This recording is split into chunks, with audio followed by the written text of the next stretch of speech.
അണ്ണാ ഒരുപാട് എഫേർട്ട് എടുത്ത് ചെയ്തൊരു വീഡിയോ ആണ്, ഇഷ്ടപ്പെട്ടെന്ന് സപ്പോർട്ട് ആക്കണേ.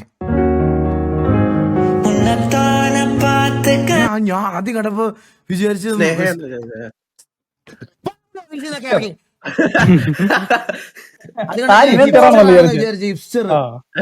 ഇഫ്സറിനെ പോലെ പെട്ടെന്ന് വന്നപ്പോ ഞാൻ ഇഫ്സർ ആണെന്ന് വിചാരിച്ചത്. ഞാൻ പെട്ടെന്ന് കണ്ടപ്പോ വില്ലോ വിചാരിച്ചു.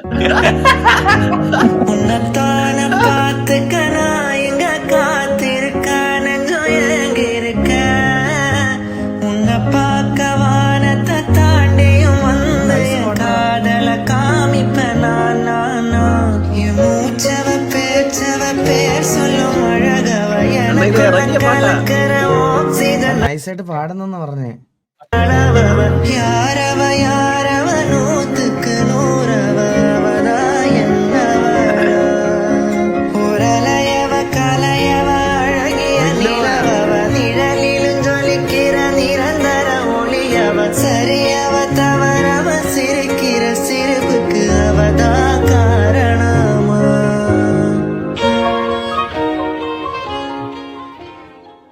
Nice nice.